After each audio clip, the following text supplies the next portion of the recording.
Bismillahirrahmanirrahim. Assalamualaikum warahmatullahi wabarakatuh. Pada pertemuan yang ketujuh kita akan melanjutkan tentang penjabaran hukum akli ya. Mengapa? Karena memang penjabaran ini harus perlu dalam hukum akal, karena kita akan membahas akidah dan tauhid, yang mana akidah dan tauhid itu termasuk ke dalam hukum akli, yang mana dalil-dalilnya itu berdasarkan akal gitu. Sebelum kita melakukan penjabaran, kemarin kita telah membahas tentang hukum syar'i dan hukum adi. Gitu, ada beberapa persamaan antara hukum syar'i dan hukum akli, yang mana hal ini harus kita temukan perbedaannya, yaitu dalam wajib dan jaiz. Yang mana dalam wajib dan jaiz ini ada wajib akli, ada wajib syar'i, dan ada jaiz akli dan ada jaiz syar'i. Nah, memang perbedaan ini harus kita temukan. Pertama yaitu wajib akli. Wajib akli dan wajib syar'i. Nah, kedua-duanya sama wajib gitu. Kedua-duanya sama wajib, tapi memang berbeda ranah keilmuan. Ini adalah kewajiban bagi Allah dan Rasulnya. Jadi wajib akli itu adalah wajib bagi Allah dan Rasulnya. Jika ada kata-kata alallahi wa rasuluh, atau fi haqqillahi atau fi haqqihim, dalam haknya Allah dan haknya Rasul, maka itu masuk ke dalam ranah wajib akli gitu. Adapun wajib syar'i itu adalah wajib bagi mukallaf. Tadi bi'af'alil mukallafin, kalau bahasa definisi hukum syar'inya gitu, bi'af'alil mukallafin, mana wajib syar'i ini berhubungan dengan atau kewajiban bagi mukallaf, perilaku-perilaku, peribadatan yang memang berhubungan dengan mukallaf, seperti itu. Jaiz akli dan jaiz syar'i juga sama. Kalau jaiz akli itu berhubungan dengan Allah, jaiz fi haqqillah, dan jaiz fi haqqihim. Jaiz dalam hak Allah dan hak Rasul itu adalah disebut dengan jaiz akli. Adapun jaiz syar'i itu adalah jaiz yang berhubungan dengan af'alul mukallafin, bagi mukallaf, perilaku peribadatan orang-orang mukallaf, seperti itu. Seperti kita dibolehkan melakukan ibadah ini, kita tidak dibolehkan melakukan ibadah ini, itu berhubungan dengan jaiz syar'i. Oke teman-teman, kemudian kita ketahui bahwa Allah itu mempunyai sifat 20. Sifat wajib bagi Allah 20, kemudian sifat mustahil bagi Allah 20, dan sifat jaiz bagi Allah juga ada 20. Sebelumnya pada awal-awal kita membahas tentang akidah dan tauhid, bahwa ilmu yang wajib pertama kali kita ketahui adalah ilmu yang berhubungan dengan tauhid ataupun akidah. Tetapi kita harus mengetahui akidah dan tauhid itu, tauhid dan akidah seperti sifat-sifat wajib bagi Allah itu melalui dalil-dalil yang tafsil atau secara detail. Mengetahuinya kita terhadap ilmu yang wajib kita diketahui awal, yaitu diketahui dengan secara tafsil. Yang mana kita mengetahui bahwa ilmu akidah dan ilmu tauhid itu hukumnya adalah wajib, bahkan merupakan ilmu yang pertama kali wajib kita ketahui. Kemudian mengetahuinya itu harus secara tafsil. Tafsil itu secara terperinci. Maksud terperinci ini bisa dibagi ke dalam dua: terperinci secara ilmu, mengetahui secara ilmu, dan kemudian secara amal. Artinya setiap sifat bagi Allah yang wajib kita ketahui itu mempunyai harus diketahui secara tafsil berupa ilmunya, dan diketahui secara amal, ataupun kita melakukan amal-amalan yang berkaitan dengan sifat tersebut. Yang mana ilmu ini bisa mencakup kepada sifatnya apa, kemudian maknanya apa, kemudian mustahilnya apa, mustahil daripada sifat ini, kemudian dalilnya apa, harus kita ketahui secara perinci. Kemudian amalnya kita harus seperti apa. Itu kita akan ambil contoh seperti sifat wujud. Sifat wujud itu merupakan sifat yang wajib bagi Allah, sifat yang pertama. Gitu. Kita akan mengetahui secara tafsil. Pertama, sifatnya apa? Sifat wujud. Wujud bagi Allah, yang mana wujud ini wajib dan termasuk ke dalam 20 sifat. Kemudian makna wujud ini adalah ada, bahwa Allah itu ada dan memang kita merasakannya, walaupun secara tapi kita harus merasakan dan meyakini bahwa memang Allah itu ada. Itu secara makna.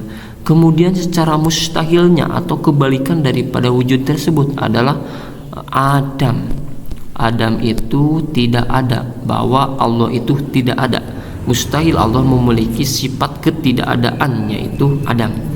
Kemudian bukan hanya sifat, makna dan sifat mustahilnya, tapi kita harus mengetahui dalil daripada sifat wujud tersebut. Dalam Al-Quran, dalil tersebut adalah Allahul ladzi khalaqas samawati wal ardi wa ma bainahuma, bahwa Allah itu adalah zat yang menciptakan langit dan bumi dan sesuatu yang ada di dalam langit dan bumi.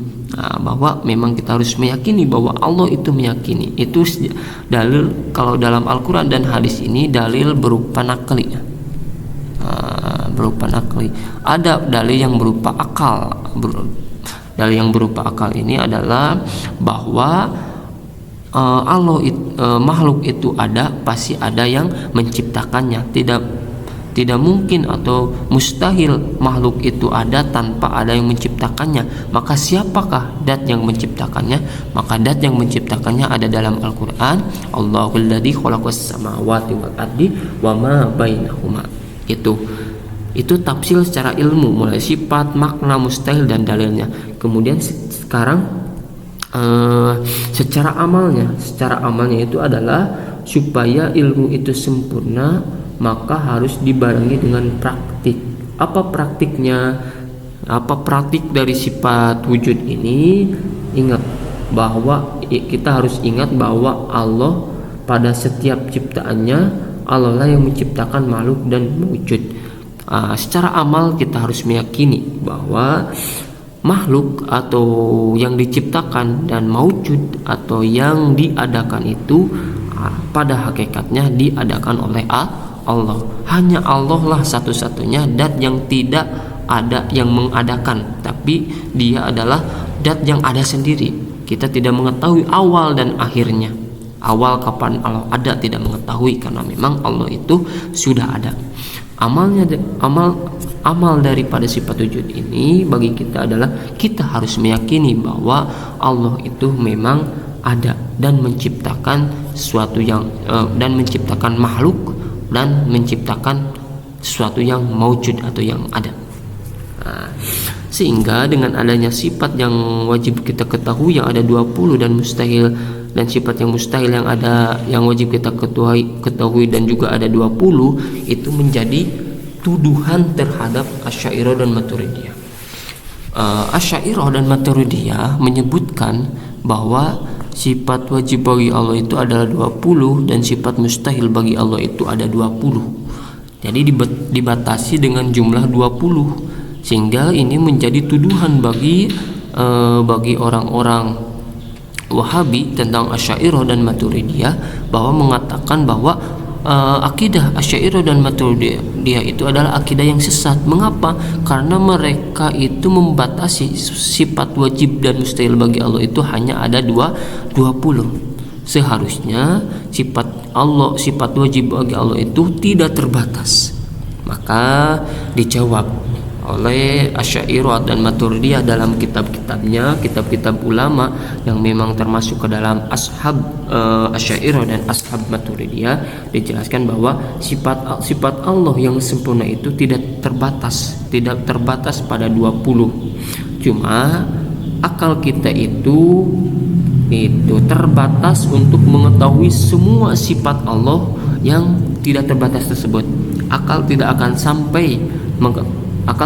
sampai untuk mengetahui sifat-sifat Allah yang tidak terbatas tersebut. Sehingga Asy'ariyah dan Maturidiyah itu menyebutkan hanya yang wajibnya, yaitu 20. Yang mana yang wajib ini berdasarkan dengan dalil nakli yang ada dalam Al-Quran dan hadis gitu. Bagaimana sifat-sifat Allah yang tidak terbatas? Maka sifat-sifat Allah yang sifat-sifat wajib bagi Allah yang tidak terbatas itu cukup diijmalkan. Kita hanya mengetahui secara ijmal melalui sebuah kaidah, yaitu muttasifun bikulli kamal. Artinya Allah Subhanahu wa taala itu mempunyai sifat kesempurnaan. Artinya setiap sifat-sifat sempurna yang kita ketahui yang ada di dunia ini, maka Allah juga tersifati oleh muttasifun bikulli kamal tersebut.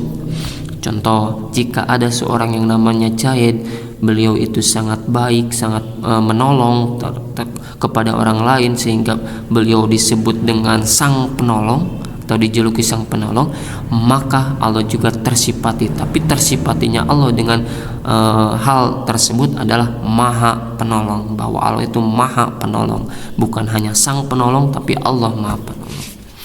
Kemudian juga sama hal-hal yang mustahil yang disebutkan oleh Asy'ariyah dan Maturidiyah ada 20 itu bukan membatasi sifat-sifat Allah yang mustahil itu 20, karena akal kita tidak mampu atau tidak sampai kepada mengetahui semua sifat-sifat mustahil bagi Allah yang tidak terbatas tersebut.